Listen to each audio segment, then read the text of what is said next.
I'm testing now as well. Good looking line. I'm ready to play my, bonus character for the Post-Mortem.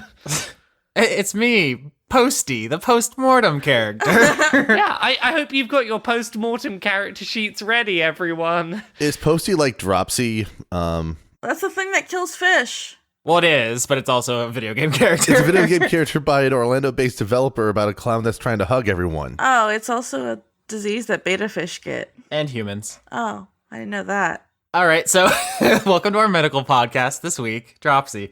Now, so the Post-Mortem for Season 3 is now, and if you haven't listened to one of these before, basically we just answer listener questions until someone scheduled forces them to leave. Usually these go on very long, but I'm going to try. This is my third go-around, so maybe I've gotten better at it. We're going to jump right in just a moment, but before we do, I do want to point out real quick that a new Dungeons & Dragons book was released. Xanathar's Guide to Everything, and it has some really cool class and spell stuff in here, and I'm looking through it, and one of the things they've added is a specialization for druids called the Circle of the Shepherd, and the unique gimmick about the Circle of the Shepherd is that they get to summon ghostly animal spirits called totems. Yep. Well, now I'm going to point out that is a carryover from 4th edition D&D from the Shaman class. More likely than not. It's one of those things that, I know that it's not what it seems, but also the streak of things that Austin uses in Dice Funk that then pop up into other places. It just makes me smile. Yeah, and of course I didn't come up with the stuff. It's from mythology. Are you saying you didn't come up with personas? I did not. I mean, neither did Atlas, really. But it's a longer lineage. We've discussed some of that stuff, but let's get into the questions because I'm sure there are relevant ones. Which I'm just gonna start on the top for Twitter, and I'm just gonna read through the ones that catch my eye. There's no process. There's no method to this madness, and I'll try to get to as many as we can. Here we go. Mm-hmm. Cosmignon, a beloved artist for the show, asks a favorite wild magic role. I'm a big fan of the one where just money started shooting out of the hands. I don't know why it sticks in my mind so much, but I just love the idea of money pouring out of someone. In an economy where money has no real use, I found that weirdly beautiful, and it kept sticking with me in my head. It was a little bit of a Chekhov's gun later when you guys needed boat tickets, though. So It was indeed, but at the time it was just, hooray, money, oh, wait, no. I was also a really big fan of that one. I say mine was when you turned into a dragon, Zoe, but Yep. The problem was that you then later hit one of the other physical transformation ones soon after, and so we didn't get to really savor it, which is, par for the course with wild magic, and, you win some, you lose some. I enjoyed it, but I wish it would have been a little longer. There's a lot of really good ones. Narratively, the best one was probably the one that created Claire. Oh, yeah. But just in terms of goofiness, I definitely enjoyed how many of them frequently at the start slowly made Zoe into a Saiyan, unintentionally. But there's also just the ones that I would have never have thought of in a million years, like shooting maple syrup out of your hands or grow a redwood right underneath you. Just there are a lot of very odd ones out there that perfectly kind of encapsulated what my magic should be, which is a complete surprise. I have to say, I completely forgot that Claire was a wild magic consequence, but she just became such an ingrained part of that story, Yeah. and it's like, oh yeah, no, that is clearly the one that happened. Right. Sure. That's easily my particular favorite because, one, it was like one of those early ones that just sort of kicked things off, and it completely flipped not only that mission on its head, but then set off it really was what kind of acted as a pivot for Zoe's own character arc throughout the campaign, which was great to see happen. Oh yeah, Zoe was a completely different character because of the fact that Claire existed in the story. I don't know how her story would have gone without it, but yeah, that was a pretty monumental one, just from not only that it existed, but also it happened really early in the game. Mm-hmm. I also really liked all of the ones that forced you to do things verbally as an actor. My favorite still being the one where you had to talk in rhyme. That was amazing. Oh, I'm not a fan of that one myself, just because it's a very big ask, and I felt like it was actually a hard thing for you to pull off, Chris. At least from. I mean, it's not the easiest thing for me. I don't have a mind that easily makes rhymes, but I think we made it work. I think that's the fun of it. There were some places where, looking back, you definitely were like struggling. Like there were points where it was clear you were standing back from interacting in a couple of scenes because of it. But the times where it worked, it very much... I really enjoyed the moments where you sort of really got into it, and like you were so snappy on the ball. Sometimes it felt like you'd sort of been planning in the wings for them. Yeah, there were points during that period where I was like, I'm going to sit out of this scene, but I'm going to stand there and think of the lines I'm going to definitely say and think of a way to make a rhyme out of them. I think there was a lot of fun in seeing some of the challenges Wild Magic came up with, like in terms of how to role play them. There's some that I don't know if I succeeded on. I mean, there's some that were kind of hard to implement. For example, Synesthesia. Zoe got that, and I did come up with how I wanted to implement that, but I couldn't think of any natural way to kind of put that into the story that didn't like come off as strange. So it just actually never actively came up. What was your thought for it? I tried to do some research on it, and one of the things that kind of caught my eye was the idea of having personalities to like things like days of the week.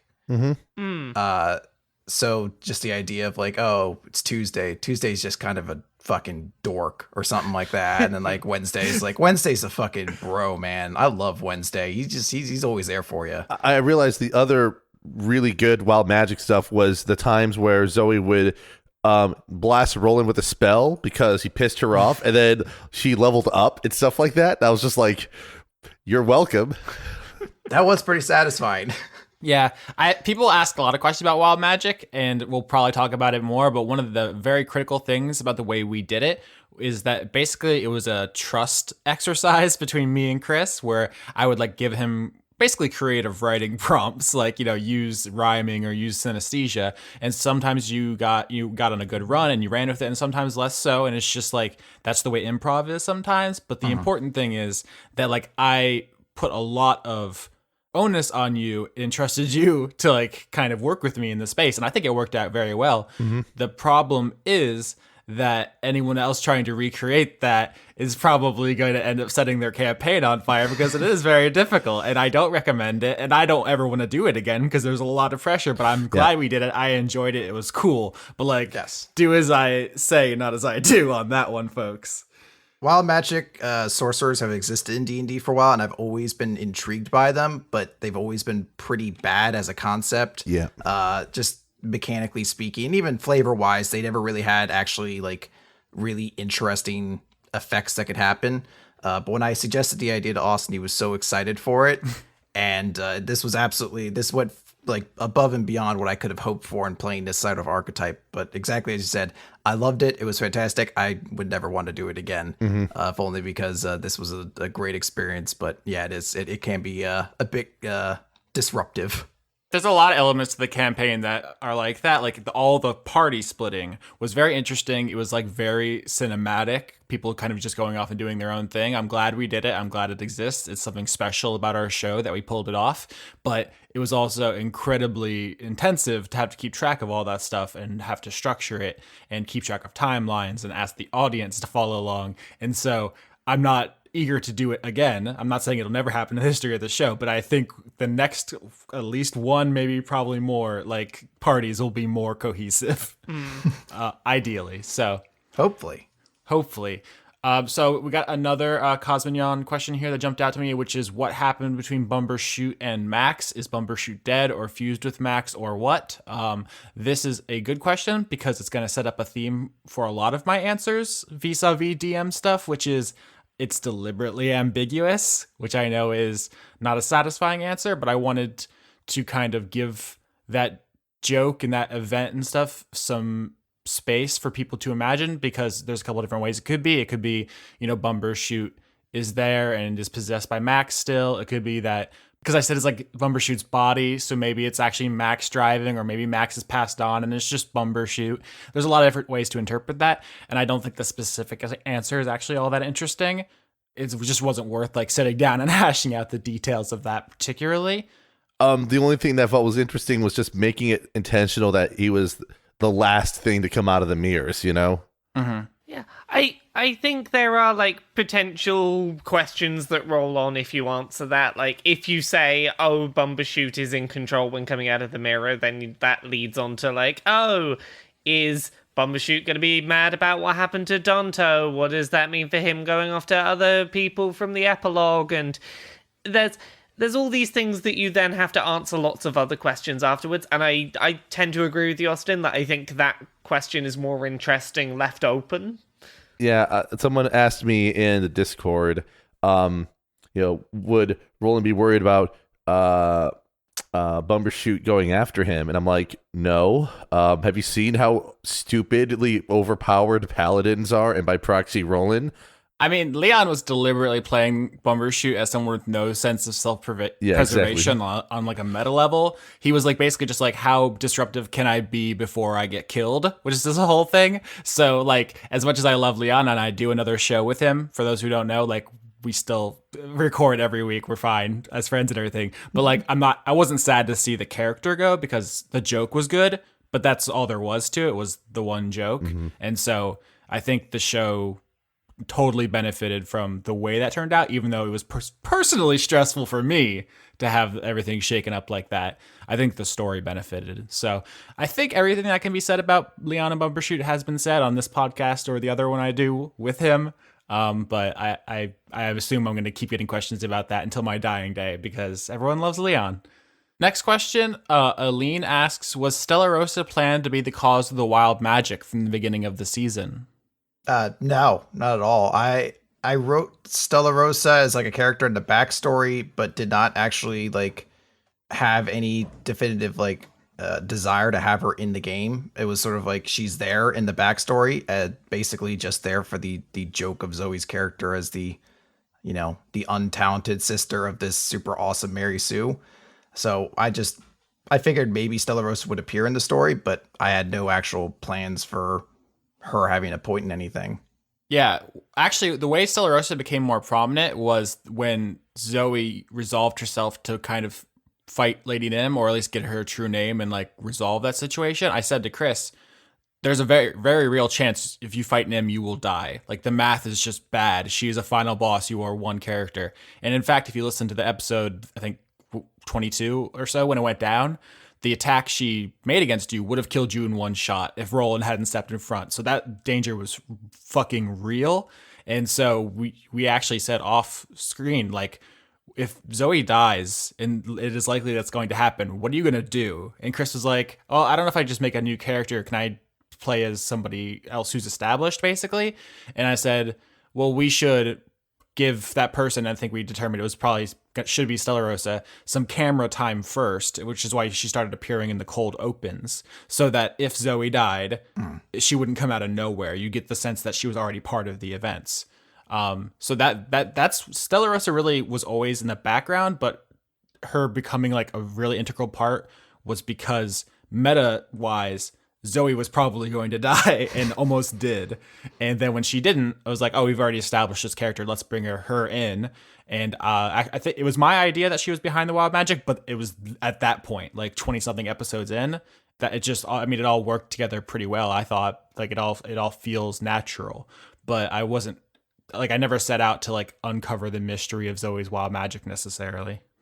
No, I think that was actually, this is something I think we talked about before the game even happened, when we were still kind of like creating characters. But I remember having a discussion with you as to whether or not we should give a cause behind the wild magic or just leave it as simply a random thing that existed, like whether a god of madness or something like that could be behind it or something like that. And it was, I think we just decided, it was like, it's better leaving it kind of just as is. But I think it worked a lot better when we had sort of character reasons to connect the two then. Yeah. I mean, that's just a pretty basic writing technique, is to conservation of detail, shrunken white, omit needless words, don't establish something if you don't need to, don't overwhelm the audience with details and jargon and stuff. Which I know frustrates some of the listeners who are like really into the lore. And I got a lot of questions about like, how does the orb on top of the tower work? Like, can I see a schematic of it? And it's like, it's just a magic orb. It's fine.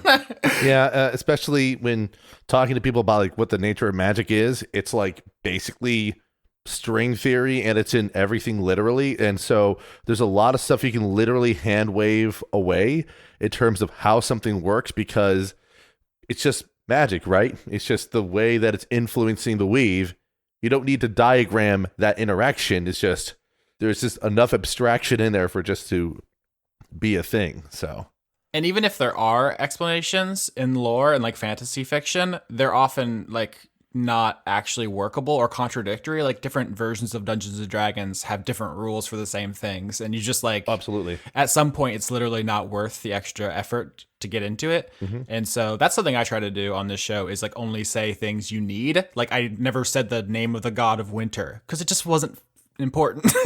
Like there's like a bunch of stuff like that. Like I could have gotten like deep in the paint on like a ton of different stuff, and I tried to not overwhelm people, and it probably still failed. I still get questions about stuff that was established on this show. Part of Leon's whole thing was that he literally just couldn't keep like details straight, and you know it's hard. This is a difficult art form that we are using. So you know, luckily I think we've cultivated a pretty literate audience, so we do our best. There was another one. Now here we go. Eileen also asked favorite moment for your characters. Throwing light in the mirror. That was my fave. Yeah, I mean that's the fucking banger right there. Like I mean, I don't know if we ever talked about this, but you had like an actual panic attack at that point in the recording. Oh yeah, I was like seriously like anxiety attack during that recording. It was just like such a big, huge shift, and like everything changed at that point, and it was a lot of pressure. I didn't think it was gonna work either. I thought I was dead. I was like, oh my god, I was supposed to do the thing, and now I'm dead. well, the thing is, this is like yet another case of you out lawyering Austin, which is always a fun payoff to see happen. Which, I mean, how many times has this happened now between the 2 seasons? I encourage that kind of stuff, right? Like if we wanted to just bump numbers into each other, like that's what video games are, and that's fine. I love video games. I used to play them for a living. They're great. Fire Emblem, that's a cool strategy game where you bump numbers into each other. But the cool thing about tabletop is that you can just get fucking weird with it, right? Like just on that same note, my favorite moment wasn't really a roll-in moment. Was reminding Austin that I knew that Valtari had speak with dead. I'm like, well, you got a corpse in front of me, and you told me it's not undead. Therefore, and that because that basically shifted so much of the weight of the campaign. It also made for probably the 4 hardest sessions for me to play as, which is why I'm so glad I'm not going to play a Roland type character ever again. Not like I'm done with that ship. Yeah. I mean, that's a thankless job being the straight man, right? Because everyone loves the wacky characters, but you need to ground them by contrasting with a relatively normal person. And that's usually your role, Skitch, which I feel like, you know, sometimes you want to be the center of attention, and it can be kind of a bummer for you to be overlooked, but like you're drastically important to every season you're in, but it's not the most glamorous. I'm not going to be departing from that role entirely next season either, so I'm resigned to that position, which is fine. But it's not so much being the straight man; it's being a devoutly lawful good religious character with a deep sense of being a failure in his background and having to pin down that emotion to make it work in the performance. So fun times there. Oh, yeah, that just reminded me that the favorite character poll, Veltari won 36%, 7% behind Zoe, 7% behind that Theodora, and then a couple more behind that Roland. Also, the forums did a separate poll, I guess, to segment the social media disparity between us, and I think Theodora and Zoe tied on that one. Yep. So I think every character was pretty beloved. In the like first season, it was like either you were a Ronaldo person or you were an Anne person. And in season 2, it was like, do you love Violet or do you hate Violet? And the hate Violet split across the other characters. But this season, I feel like everyone was kind of beloved. So I think this season everyone like had a very definitive like thing that they really did well in the party, and I love that everyone like had their thing, and that everyone felt vital to the story. Like it wouldn't have been this story without all of the people we had. So favorite moments for Zoe or Veltari? Favorite moments for me, like I have 2, I would say. There was the one that always sticks in my mind for like early arc Veltari was the moment that she deceived Wolf into thinking that she was Garrick. I love that moment of just like, no, I am everyone now. I'm Carrick. Yeah, sure. Yeah. I think it was like the height of like fun, silly, light-hearted deception, Veldari. But like just being a bit more serious, like the whole couple of episodes of arc that were just like Roland forgiving Veltari through to like Veltari having her arc of I'm gonna try and be less of a shitty person. I remember recording those episodes and there were a couple of points that just like I did not expect it to get as real as it got, and I had a bit of a cry while recording those, and I felt really like good about how they turned out. But I felt very happy with those sort of like episodes of hey, Veltari's having an arc, but they were also like kind of hard to record at times. Yeah, I think it's underestimated how much goes into recording this. Like, it's one thing to be like, my job's hard. I talk on the internet. But, like, it actually does take both a lot of preparation to, like, learn all the rules and be good at writing, which some of us are, like, professional media critics. So, like, maybe we have a little advantage there. But then it's like, then you have to be good at voice acting. You have to be good at comedy. You have to be willing to put yourself out in what is otherwise kind of an embarrassing, like, oh, I'm an elf, everybody. Buy this performance. It's like, it actually is pretty tough. And we've had, like, people on the show, like I said, panic attacks. People have been reduced to tears. We've had people who quit the show because it was too stressful. And I mean, I've done harder jobs in my life. I just want to say, if you don't know, I think it's important for people to realize that like this is actually kind of difficult. Yeah, like I think I've said this to you guys off of recording, but I kind of want to say it on recording. Is I'm someone that like really struggles with coming up with narrative and sort of like imaginative narrative storytelling. It's just a thing my brain's never really been good at, and I found it very tough to do this season, but I feel so rewarded with how this season's turned out. Like, this is the most proud by far I've ever been of anything I've tried to do that's involved coming up with narrative. And there were definitely parts of it that I was just like, I can draw from something that's a bit real to hopefully make this performance seem a bit more real, and that can be tough sometimes to do, like drawing from stuff that feels real to, do a performance. But I'm really glad how this season turned out. Woo! Yay! I think my favorite moment for Zoe probably would be her going to the rocks and giving them that mask for Robin. One, I was glad I thought of it, even though it probably took me way longer than I should have. I don't think I saw anyone, even like in the audience, like figure out that was supposed to be kind of more obvious. We'll talk about that stuff later, but it seems glaringly obvious in retrospect, but it was something I was very glad because it really captured, I think, what I wanted to go for with Zoe and her trying to come to the realization that she just wants to help the people in this town. And it was a very tangible way to show she's doing that and has solved a problem, even for somebody who she was, on opposite sides of that giant X-Men charging scene with. So yeah, I like that. I like that. How that all came together. Everyone's character arcs were amazing, right? Zoe's was very, very good. I loved it. I adored it. Veltari's obviously super drastic and cool and stuff. And it's like every time I think I have a favorite, I'm reminded of something else like that scene. And it's like, oh man, it's so hard to pick. I love them. I love all of our dumb idiot children. I've maintained that Roland had probably the least arc of the characters, but his arc was just more about him having to basically question his own conviction against the rest of the world. That's basically it. Well, I think on top of that, like, he was a catalyst for many of the other arcs that happened. Like, a lot of the arcs that occurred wouldn't have happened without a bit of a Roland push. Mm-hmm. I think a lot of the character work for Roland is metatextual, and like the way you subverted the way paladins are played in a lot of D&D, or the way religious people are portrayed in fiction. Yeah, I think it's easy to underrate that and not appreciate it, but like avoiding the lawful stupid and like the self-righteous jackass, right, and like being understanding and flexible and all that kind of stuff.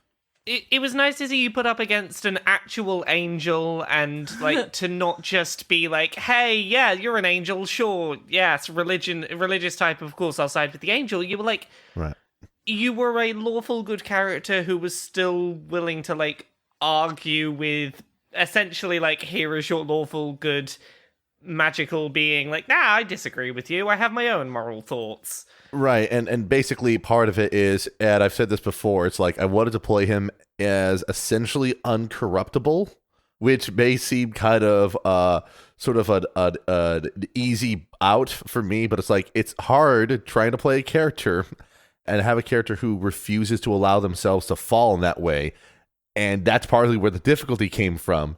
I remember in particular the scene where Veltari was trying to convince Roland that he owed her.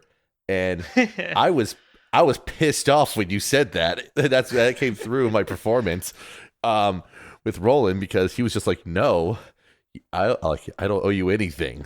But that, Roland ended up being a really nice analog for Dora. In that, it was nice to have on opposite ends of the scale a character who was very firm in their conviction and knew exactly what they were going to do. And again, to credit Lauren all as much as I possibly can, because I it's hard for me to put it into words. What you had to put yourself through to play as Dora this season is crazy, because to stick to that character and to stick to that whole process was crazy to see, and really led to I think a really satisfying peak and conclusion overall. It was hard because me as a human, yeah, I was so sad. I couldn't do it. I'm not gonna do it. I'm not gonna play a character like that. Sorry, folks who want to see that from me. I'm not gonna do it.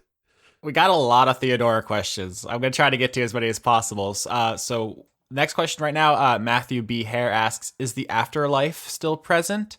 This is a pretty easy lore question. Yes. The fundamental structure of the universe hasn't changed. I think the easy analog to our world is Christians don't believe heaven disappeared when Christ died, right? So that's just how I would put it. A bunch of dudes died, but the world is still basically functionally the same. So easy question right there. Joe Saputo asks, had Warden killed Theodora, would the campaign have ended after the Danto fight, or did you have something else planned? Once again, kind of an Austin question. Planning is never quite the word. If you're a longtime listener, you know that my DM notes consist basically of names of stuff, and then we just kind of soft shoe through. So the short answer is, I don't know.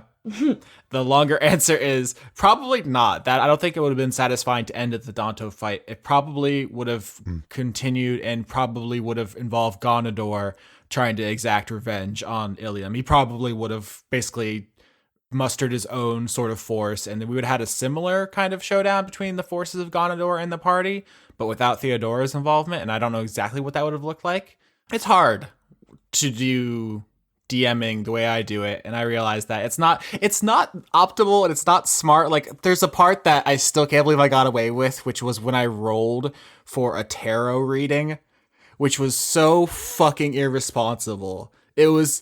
I can't believe I did it, and I even more so can't believe it worked out. That was a poor decision. I just like how you just blatantly say I shouldn't have done that, and somehow it worked. It was dumb. It was so fucking dumb, and it worked. Well, it reminds me of how some of the dragon chess scenes also panned out, because the way that we had it just seemed to narratively pan out well in terms of how the results were. Despite the fact that from a narrative standpoint, we shouldn't have shouldn't just leave it to the dice to tell us how the scene should play out, but it worked. Yeah. I make a lot of inadvisable decisions. All I can really say for myself in my defense is that I spent 26 years cultivating writing skills, and so I've left myself kind of a cushion of that skill set to fall back on, and I hope it works for everybody. But this is my style, and I also just want to give people freedom to kind of explore the space without feeling like I've written here's my novel, could you guys put jokes in it? That's not the show I want to do. So it's worked out so far. I've escaped for 2 seasons now in this role, so we'll see. A related question, Florian asks, if Lauren could have had any ending she wanted for Dora, what would that have looked like? I mean, ideally, Dora could have, in an ideal world, Dora would have gotten what she wanted and fixed everything and been, a cool anti-hero. But, nah, and, gone off into the wild with the rocks and Mr. Smooches. Yeah, I wanted Dora to be happy. Like, I was sad she died. Like, I knew she was gonna die because there was no way. But I was kind of attached to her, and I wanted her to be happy. Yeah. So it was a little bit of a bummer. And I'm a little bummed I didn't get to kill any of you all. I mean, like, it's good that I didn't, but I really wanted to kill somebody. We have a question about the mechanics of that fight I want to get to, so we will return to that subject, but I do think there's a running theme of people in Dice Funk who die and who are objectively fucking terrible people, but we are still sad about it. Like, one of the most, controversial decisions to kill one of the characters in season 2 is, like, even me, she's my Twitter avatar, like, I love her dearly, but she spent hundreds of years feeding live people to spiders. And she was killed while trying to enslave people. Like, she's just literally objectively fucking awful, and everyone was super sad when she died. And I feel like Dora is a lot of that too, where it's like, yeah, she murdered a ton of people, including children. She didn't really feel bad about it. She lied and she did just the worst stuff. And it's like, oh man, I wish she could have just chilled with that turtle some more. Human brains are weird, right? Yeah. It's one of those things that stood out to me about the way you played Dora that I think like really cemented where that character was going, was that moment where Dora was presented that decision of basically gonna Dora all the rocks. And there was no way, like, and I know people were like, oh, maybe she'll do it, but there was no justification I ever could have made. Like, and up to that point, looking at the character from the outside, I was like, oh, you know, she'll pick the rocks, you know, that's... And looking back on it, it makes so much sense. It's like, no, everything that Dora did was about Gani. That's just how it was and how it was going to be. And I think, I have to say, like, I'm really proud of you for making that character choice. Aww. Like, it's just like having the option of like, oh, here's the, I guess almost like the get out route of, do you want Dora to have a happy ending? There might be a route for it here, and going, no, the character that I have wouldn't do that, and going with it. And like, I don't know how that was for you to play, but like, I think it was, looking back, I think it was the most interesting and telling choice about Dora, is like, that was the thing that cemented it reflavored like every episode before that, I think. Yeah, I guess so. I don't know, I hope that waffling made some sense. No, it did make sense. No, it did. And thank you. I felt the same way in terms of like, when those things happen later on, you can look back at earlier moments, you're like, oh wow, oh, there is something more to this, you know. Yeah, she was incredibly consistent with that characterization, and I think it's actually, that's a great way, just in writing in general, quick writing tip, is to like hide plot stuff in comedy, because people easily kind of write it off. So all of her early sociopathy, we all were like, Dora's wacky. But then like later, you're like, oh, there's something wrong with this person. And it was just really well played that you let it creep up on you until it was too late. But yeah, also just the way that Lauren played her character, really with a clear goal and with conviction. And like, if her goal was to win, all she had to do was be like, I renounce Gani, you guys forgive me, right? And then you would be on the winning team. Winning's easy, but sticking to your character changed all of the things around you. Like the rocks especially, they were the antagonists of like the first arc. Like, my plan was the first 2 quote unquote missions were basically just easy retrieval missions. There was no like stakes, except for the rocks would keep trying to hinder you. And eventually that would become like a boss fight, like a violent showdown between these people who keep cock blocking you. But because you seduced them, like, nothing ever came of that. They just became allies, and they're the starter boss, you know. They were the culmination of like the first third of the campaign, basically. The second was Garrick, and the third was either Nim or Light. That's the structure of this damn thing. But you're like, let me get a piece of that though. And then I was just like, that's different now. It's just different. So yeah, Theodora's great, and I think it's a really cool testament to just allowing players to go after what interests them. Because I could have just been like, stop that, knock that off, go investigate the zombies. That's what I wrote for you. But you didn't care, and she didn't care, and I thought that was great. So a next question, Matthew B. Hare, another lore one. How did your plans for next season change with the death of the gods? Not really. I think that most of it will be kind of flavor rather than function. We got questions about some of that stuff we'll get to later, but my plans for season 4 are mostly character and theme based. There are like ideas I want to explore and characters I want to put in front of you guys, but everything around that is just jokes and like math. Like none of that stuff couldn't survive a change of setting. So actually very little. And that's intentional because if you guys had been pro tower and all 4 of you had said, let's leave this up, then the gods wouldn't have died. And then that would be the state of the universe. So I had to have that flexibility. Oops. No, you did great. Loved it. Oh, here's a good one. Giving Nuts on Twitter. Cool name. Whatever happened to the rocks after the final battle, and did they mourn for Theodora? This is actually, surprisingly, a Chris question, because you're the McQuare. Did Zoe extradite the rocks, or did she protect them? No, Zoe protected the rocks. She didn't send anybody out to get screwed over. Ilium was a safe place for them. All right, then that's what happened to them. They were perfectly happy, and they did mourn for Theodora on some level. They liked her. I think they also had, complicated ex-lover feelings about her because she did do a lot of fucked up shit. But their like for Dora was genuine. I don't know if I'm ever going to get another moment to talk about this. So real quick on the rocks, a really interesting character turn for them. They were kind of supposed to be like your rival group, and then they kind of became love interests, and then kind of like Team Rocket, basically just fucking around in the background. They were actually originally written for season 2. Oh. The rocks as a bounty hunting group that would go after the party because you guys stole a boat, and they were trying to hunt you down. It never really worked out though. Because just there was so much going on, they didn't fit. And so when I adapted them into season 3, first of all, they shrunk. Originally, they were a company called The Rocks, like the Rock Bounty Hunting Company. There was more of them. I changed it to a couple just to fit the thing better. But the joke with their name, because every season has like a naming thing, in season 2, everything was music based, and Rock Nation is a record label. Started by Jay-Z, and everyone in the company was named after a band on that record label. And so when I pared it down to just 2 people in season 3, some of that came over. Claudia is Claudio Sanchez. Anybody? Coheed and Cambria. Hell yeah. All right. I'm so glad we share so much taste. Yep. Coheed and Cambria, gender swapped Claudio Sanchez. And Robin. It's Rihanna.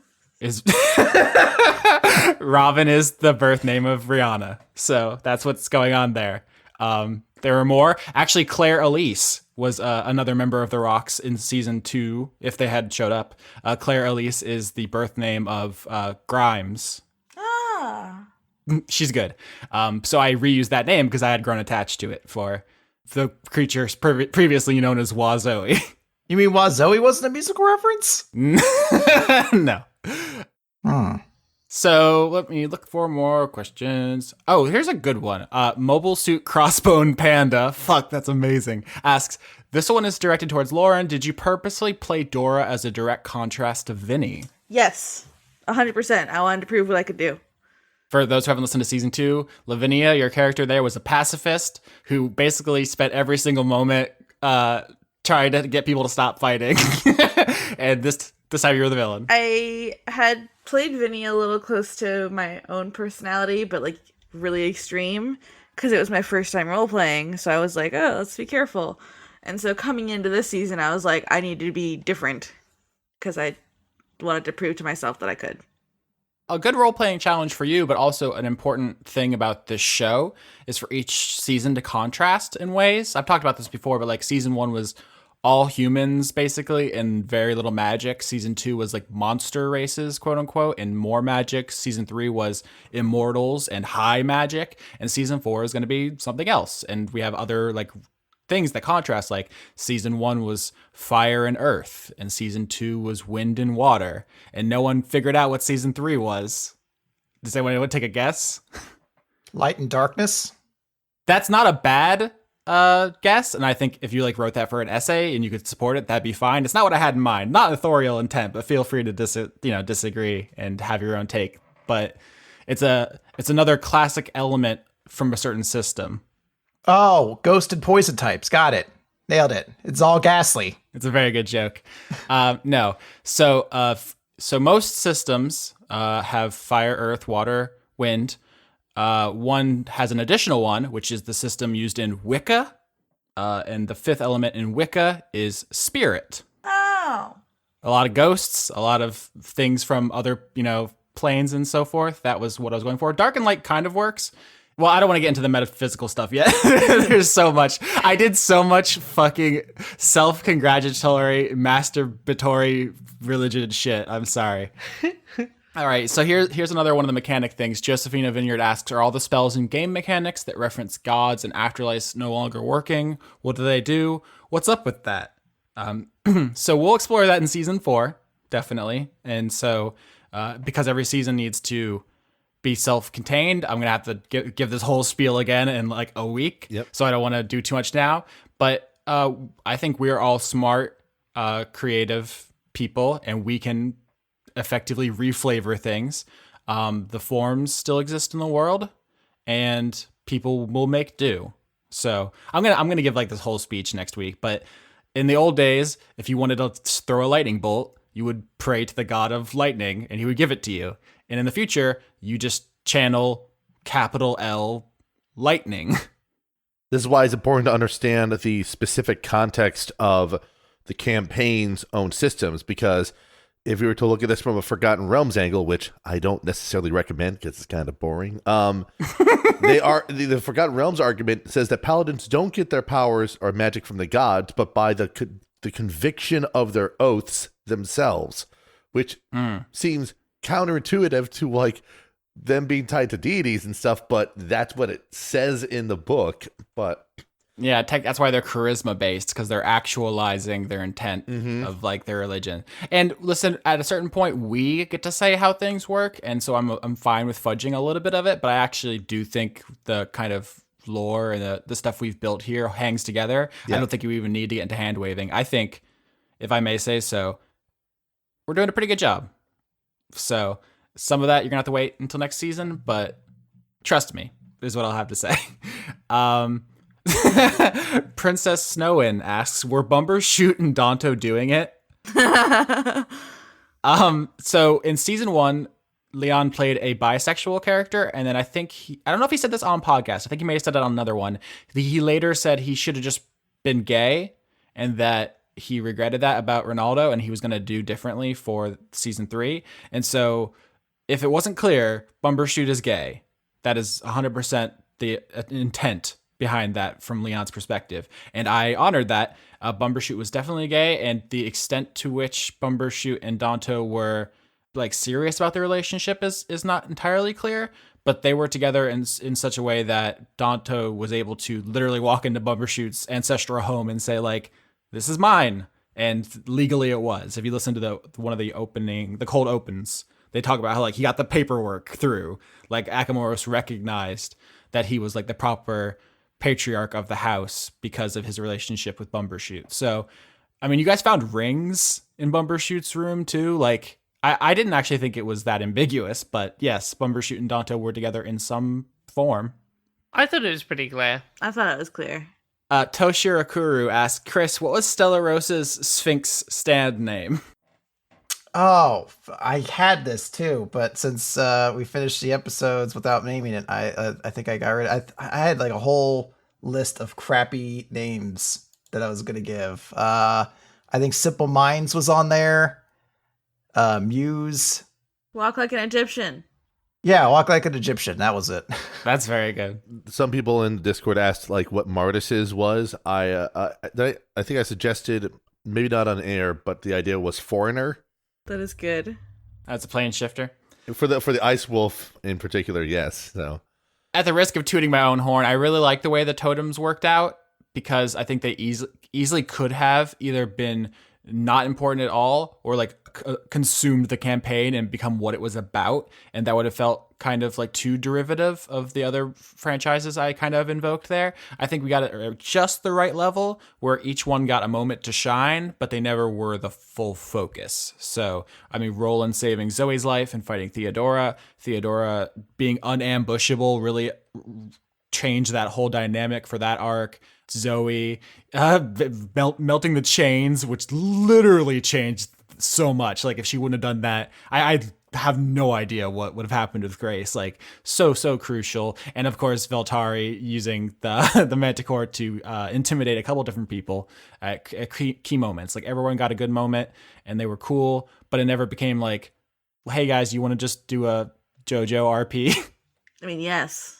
Let's do it. I mean, yes, we would. That would be alienating for a lot of people, but I liked them there as a thing for flavor that had some function but weren't overpowered, but we could use now and then to be like, hey, here's a cool bit of flavor and we succeeded at a thing.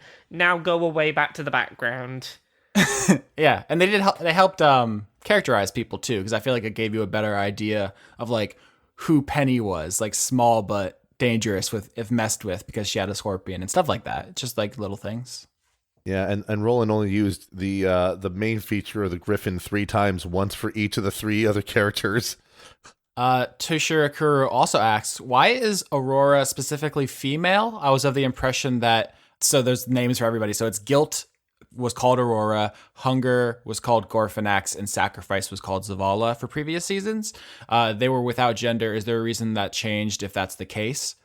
So here's my thing, which is none of them have gender unless like literally the form of gender, I guess, would have gender maybe, or maleness. I don't know. It's who knows? Like everything has a form. If it's a concept, it has a form. That's how like Plato's theory works. So like grass has a form, hunger has a form, tiredness has a form, water bottles have a form. Like everything does if it's a concept. So things that aren't inherently gendered. Am I making any sense? Like here's what actually happened. It was in season 2. I said Zavala was speaking with both a male and female voice simultaneously, but then I kept accidentally gendering him by saying like he says, he does. And then I kept correcting myself on air saying it's not a he, but it was too late. I had already planted that in people.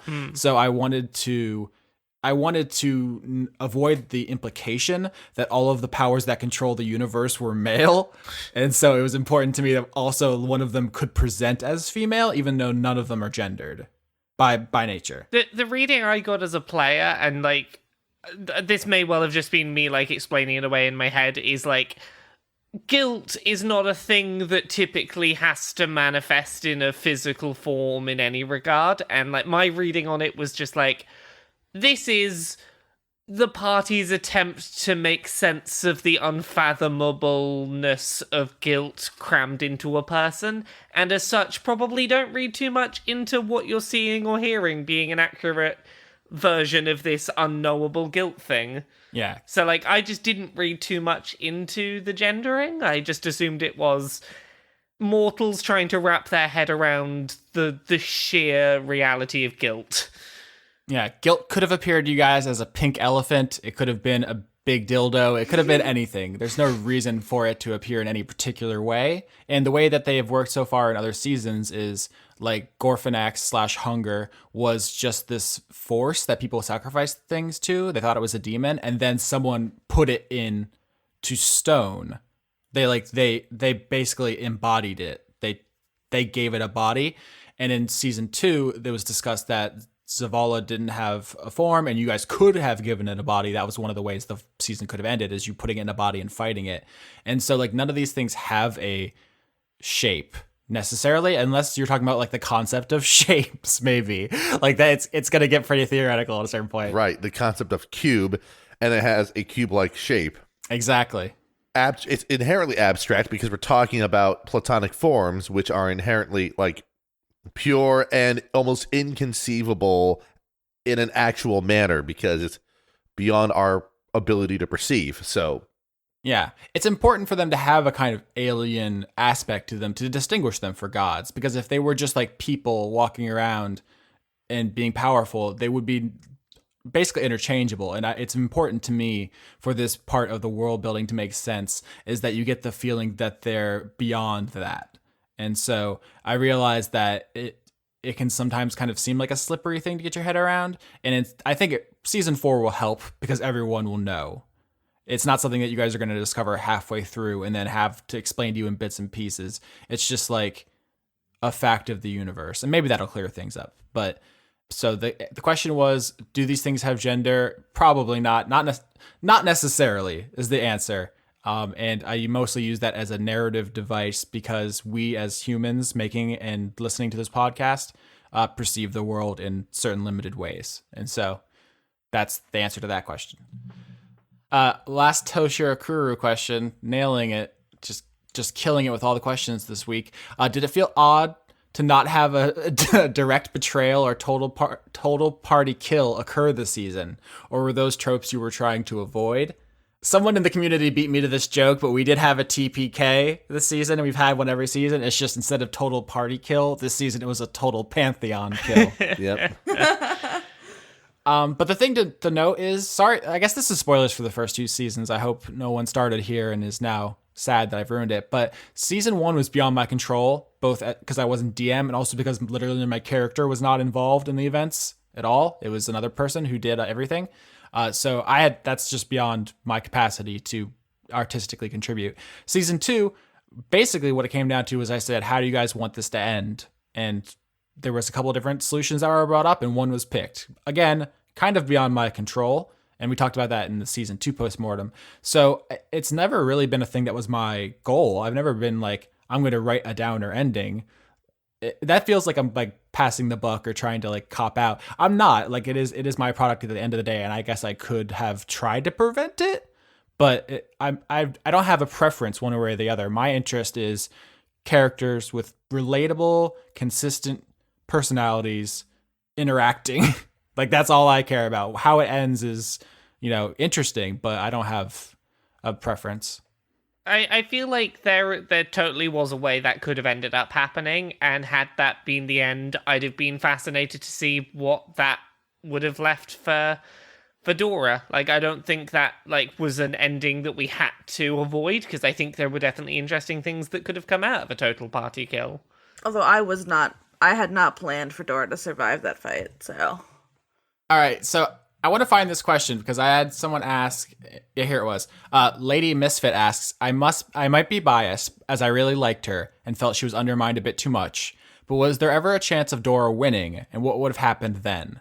So I do want to address this because this happened a couple times. People saying basically that the final fight wasn't balanced, quote unquote, and I have a couple different responses to that. One is that narratives aren't really about balance. Like when Don Corleone gets machine gunned in The Godfather, like it's still a good movie, even though that fight wasn't balanced, right? Like stuff happens. But also everything that happened to Dora was a natural extension of her choices. You chose to let the stalker live, so it jumped you. Right. You chose to follow Gonador blindly into a trap. Like those things are natural. And if I had reached in to the campaign and being like, well, I had to make this fair, so I'm going to penalize Roland or give you extra buffs or something. Right. I don't think that would have been satisfying. But the question is, did Dora have a chance of winning? And the answer is not only yes, but yes, easily. If somebody else had played that character, probably. Yeah. So here's a couple, just off the top of my head. If the goal for Dora was to win, and they'll say I was in control of her, or Lauren, you were differently motivated, you want to win this fight. Here's things you do. You kill the stalker at the first opportunity. You don't blow a spell slot on sending. Yeah. You hit Zoe anytime she tries to cast haste, so she loses concentration. You break the bars of the cage to let the petitioners in to swarm Veltari. You turn into mist and try to run if it's looking bad. You could have made dozens of tactical decisions, and you could have won that fight, not only in a possible world, but I think pretty easily if you had more creativity. That sounds judgy. I'm saying you played your character perfectly, and that's what I want from you. I don't want you to win fights. I want you to do what Dora would do, and you nailed it. Oh yeah, no, if I was, I guess better at D&D. So if I was controlling Dora, and for whatever reason, maybe this is just the character that I've built, and I want to win, it's important to me that I win this fight, here's what I do. Turn 1, I hit Zoe with Blight. Blight does 8d8 damage, Zoe has 49 health. She probably goes to 0. If not, next turn I Blight her again. I knocked Zoe down the first thing because she has the lowest health. Then I say, Dora puts her staff to Zoe's head and says, drop your weapons or I blow her fucking head off. I'm not fucking around. I have nothing else to live for. Don't try me. There you go. You just won. Mm-hmm. You just won. It's over. The thing I thought was interesting during that fight was, and correct me like if I got a read on this wrong, Lauren, but like the read I got on Dora as a character in that fight was that she wanted to succeed because that's what Gonador wanted, but that she didn't necessarily have any honest feelings of, yes, I need to kill that person, I want them dead, and they need to be dead, and I'm going to kill them. That it was sort of, I'm doing it because I have to, almost. Oh, yeah, for sure. And also, we never established Theodora as like a Sun Tzu, right? Like, you killed people mostly by accident. Like, you're not a tactical thinker. And neither is Lauren. Dora wasn't there with, like, bloodlust or, like, I need to win to get my revenge. Like, there wasn't a thing that was driving to be like, I have to kill you right now. No, and honestly, like, I feel like the way it ended for Dora, because she didn't win the fight, that was kind of what I had as my intention, like, the whole time. Dealing with Roland, all he has is damage and defense on his side. He doesn't have the ability to manipulate and control the fight. So once he was hasted up, it was just like, okay, I have to blow everything I have as fast as I can, and if it doesn't work, I'm dead, pretty much. If Theodora was at all able to disrupt the haste and stuff like that, I think she probably would have killed at least one character. The way it turned out was one thing, and I liked it. I have no regrets about the way that turned out, but it was never a predetermined outcome. Like, everything was on the table, and it always is on the table in the show. That's important to me. Even like the suggestion that I'm railroading keeps me up at night. So it's very important to me that everyone understand that. I hope it came through. Yeah, it was more of a choice that I made. Also, I just think if you think about it structurally, the combat, quote unquote, was only half of the final boss fight. I'm using air quotes, no one can see this. Really, the second part was the puzzle about what to do after you had 0 HP, which I understand the way that came off in the recording. It seemed like I was like leading a little bit, but actually Laura sent me a message before we started recording asking if planar binding worked on Dora because she was a Fae. Yeah. It was your idea. I was just signaling you that it was your idea time. There was a conversation that me and Austin had probably 2 or 3 weeks before the end of the show that was like, I can see that this is heading towards a Dora fight. I never got my chance to use planar binding. It was going to be this big thing. Can I use it on Dora? And we had a bit of a conversation back and forth of, if we do get to a point in that fight where I can use planar binding, this is what I'm probably going to use it on. And I'm pretty sure 2 or 3 weeks in advance we had said, like, if the opportunity comes up, I'm probably going to try and have Dora kill Gonador, should that be an option. And I think that was just Austin doing the, like, okay, I know that this is what you're thinking. Here's your chance if you still want to do what we talked about.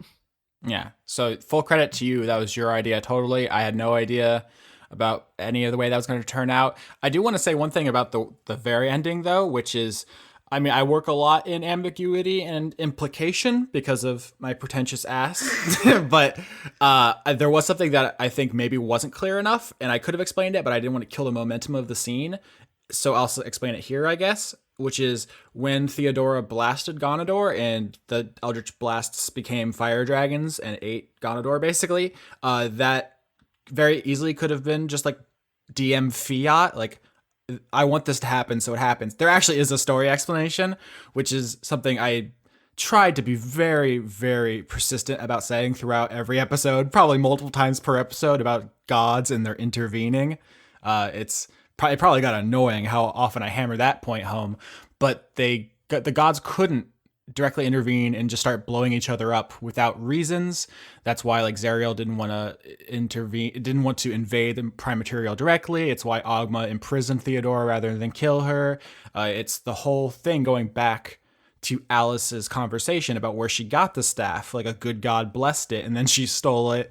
And it's like that power was always there, but it wasn't until Gonador intervened and killed the stalker that Bahamut had authorization to intervene, basically. Like, there was a truce and Gonador broke it, and so Bahamut was free to go full out, basically. Mm-hmm. Like that's why Zora wasn't just nuking everyone throughout the whole campaign. It's just because there's only so much power a god could use without basically destroying the whole mutually assured destruction thing.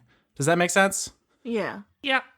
And so that was something I tried to hit throughout the whole season. There's a whole like framework for like the interdependence of all these things. And mostly people are here for the show to talk about butts and stuff, but I keep being myself. I'm sorry.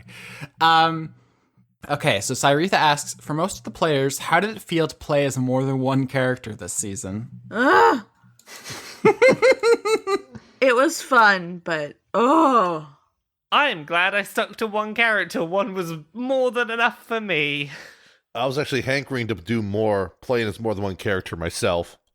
as we mentioned, I have had a panic attack like on air. I have really, really bad anxiety, and my life is a trash pit. So like I would take those scenes where other characters, were talking without me there to kind of like collect myself emotionally, and to not have that buffer was very stressful. I think for me, not doing more than one character, I can definitely empathize with that. Like, I think if I didn't have that downtime between scenes to decompress, or I was having to jump between role-playing one character with one set of motivations and then jump to a different person with a different set of motivations, I would have struggled with that. So good on you all for managing. I don't have any particular issue with playing multiple characters. I've done that before in the past. I think the only challenge that really came of it was less of a having multiple characters thing and more about not being a particularly amazing voice actor, in that I struggled at times when having, Stella Rosa and Zoe talk to one another to be able to switch to the other one's voice and make it distinct enough that I feel an audience will be able to identify that the speaker has changed. It's just one thing that I don't have a particularly fast range of voices to do unless I'm like, oh, hey, I'm going to have Ed Wynn talk to Christopher Walken or something like that, I mean, can I say, I think you fucking nailed it. Like, it was a joy role playing with you. I feel like you were always like giving your A game, Chris, and I just like, everyone's great. I just feel like I don't say it enough. It's just that Protestant, like, keep it all bottled up. I just want to take this moment to just be like, you fucking nailed it, and it was great. Oh, thank you. And as to pile on that there, it's like, again, the moment that I realized that you were on this season, Chris, I was just like, oh, this is going to be a treat. And it certainly was. Oh, I don't know how to take compliments, guys. I'm going to have to leave. Bye. Okay. A couple of quick lore questions. Cyretha asks, who was the hooded petitioner that spoke to Veltari during the final battle? Iris? Mm-hmm. She desecrated a lot of dying people and used them in her war for revenge. She's just pretty evil, but she wasn't chaotic or like part of a caste thing. She just was trying to get revenge. So bad person, but understandably so. Neutral evil, ended up there, got her revenge. So I thought that was like a kind of a minor character in terms of screen time, but I feel like if you listen to the whole season over again, she has a full kind of thing in the background, and I was happy with the way that turned out. Also, another point where Perry Mason was very useful, because if you hadn't noticed she was in the basement, maybe you just would have left, and she would have just kept going. Choices. Other lore question, Andrew Alvarez asks, does this have any longer-term effects on the lifespan of long-lived races? So, nope. If you were mortal already, this shouldn't affect you. Related, Dawn asks, if the party didn't kill Gonador, would he have died in the near future anyway? Yep. He was dying already. Yeah, I think I should have hit harder the final image of, like, basically him weeping blood down on top of you, which is so fucking metal. I only said it once. I feel like I should have emphasized it. He was dying, and killing him there, the main point was that he didn't kill you, right? Like, he was going down no matter what, but he was going to try to take you with him. So you still accomplished something by killing him. Right. Yay. Chase Jones asks, what would have happened if the divine intervention succeeded in the finale? This is when Roland asked Mara to use the cleric feature divine intervention, and it failed. Short answer, I don't know. Long answer, I would have made something up. It's one of those things where I feel like that was pure metagaming on my part. I'm just like, this is our last chance to use this feature here. might as well throw it in the wind and see what happens, like wild magic, you know? Jacob Trapp asks, what was Winnie's reaction in Epilogue Story? He worked for the mayor's office until Zoe no longer wanted to be mayor, presumably, and then he worked at the patisserie with Mara. He didn't get any lines, but I feel like there was a strong dose of Winnie. I don't feel like he got his screen time, right, and we didn't overuse him. I feel like he could have become kind of overused, and I feel like we got just the right amount of Winnie. I like to think he was happy.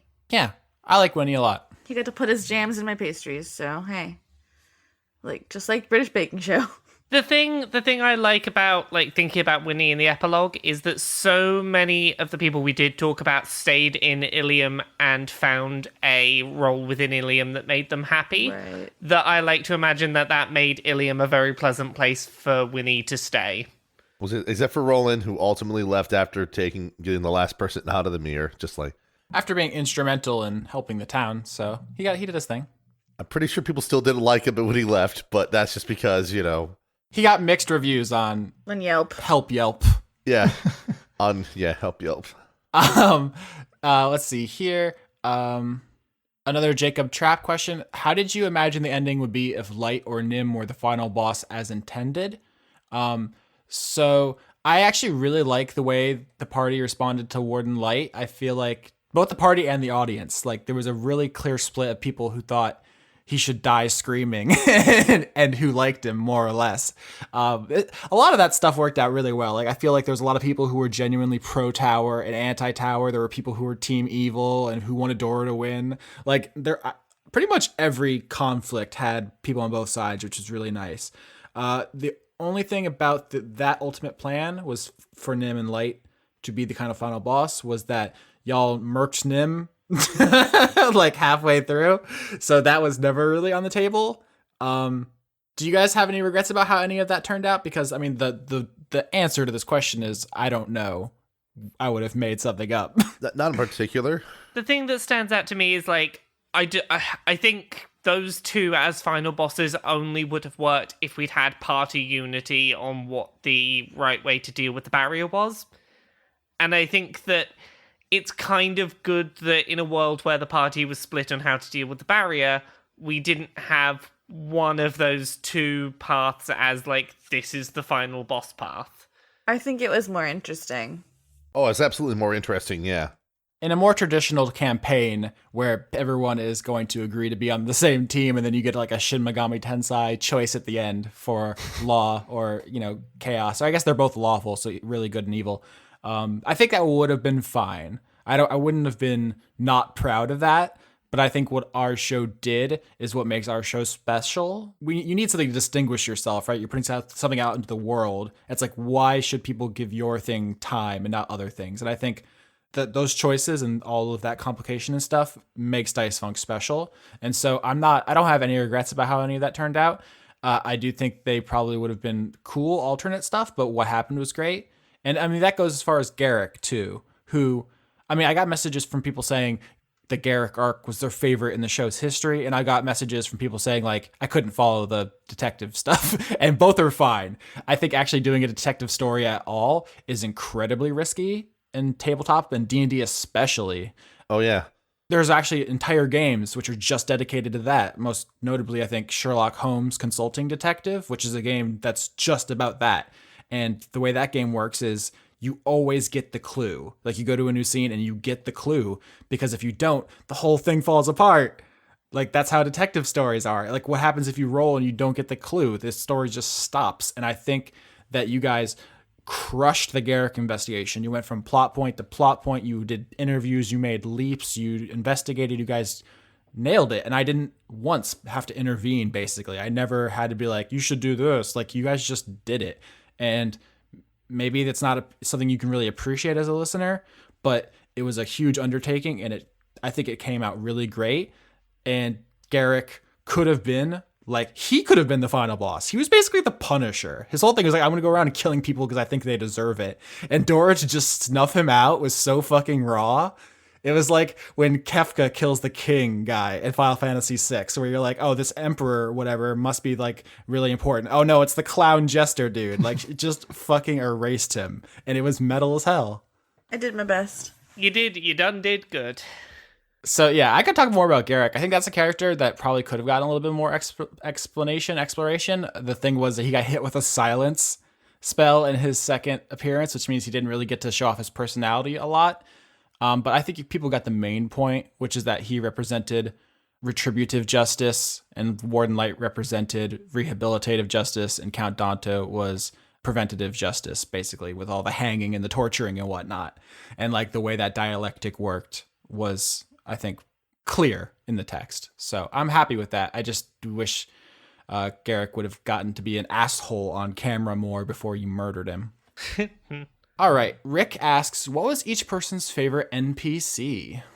I liked Wolf a lot. Yeah, Wolf was my favorite as well. I really loved Wolf. Winnie.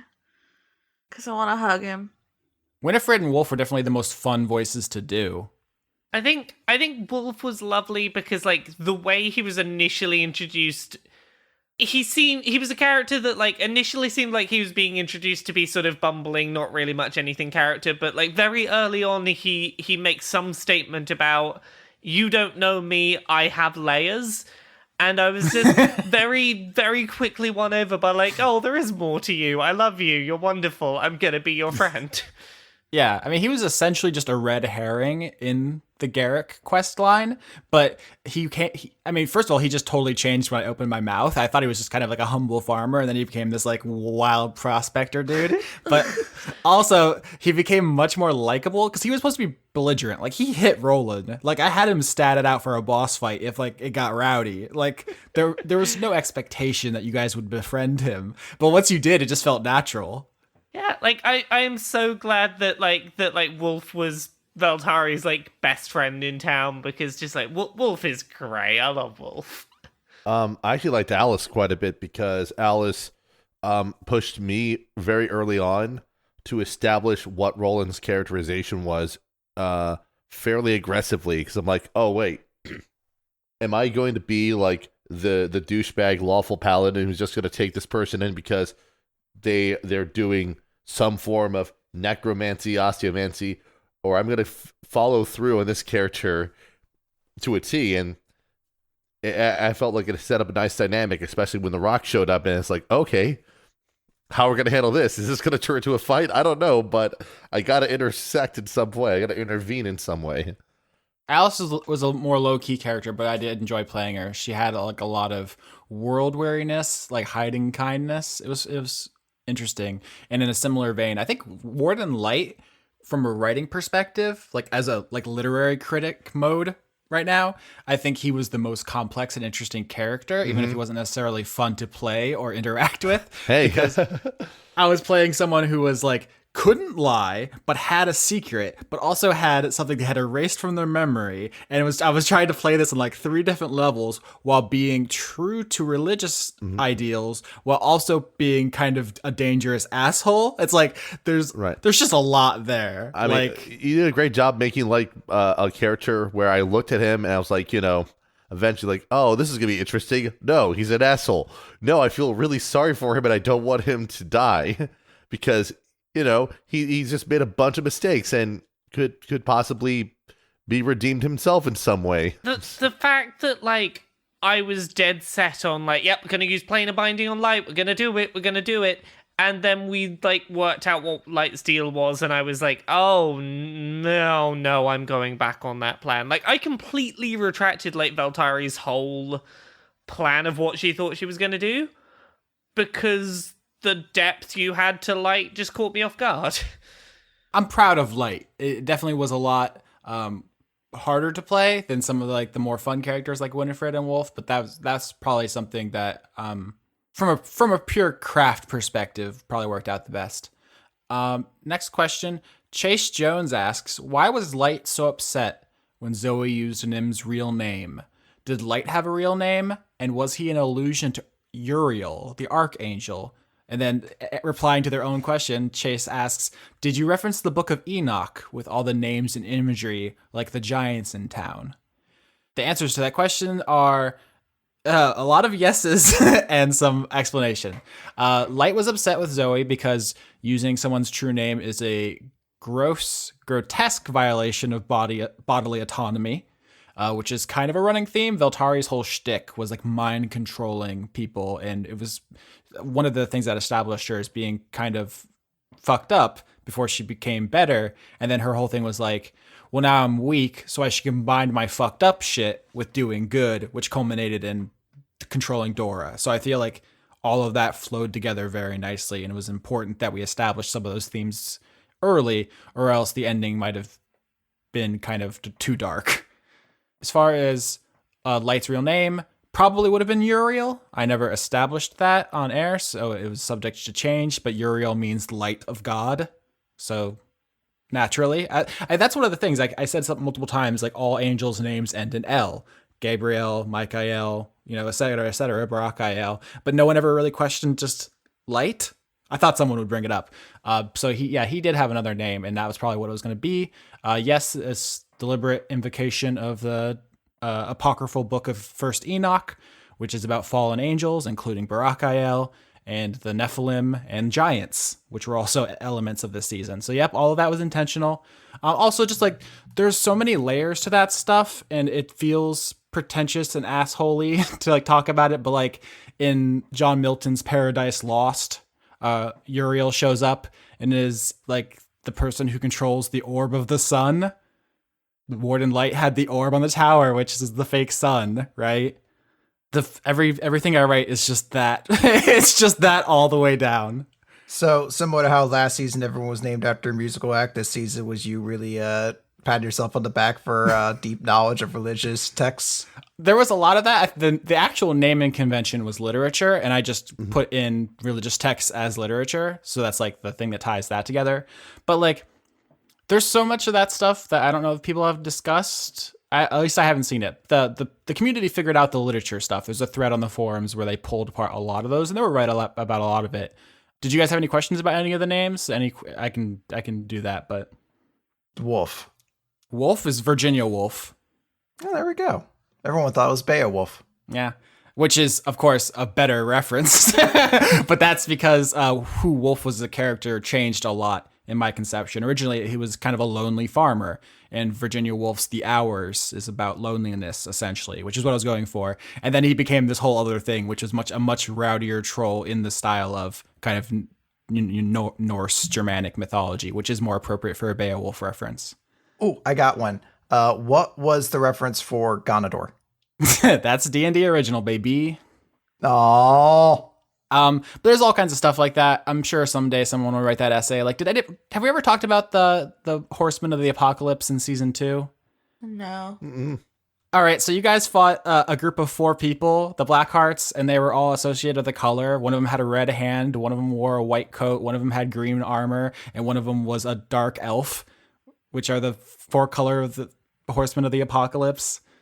And they literally were harbingers of the end of the world. And it's like each of them was associated with the thing they were. Like war was the goblins, which were waging war against the gnolls, and et cetera, et cetera. Like everything is that forever and ever. Amen.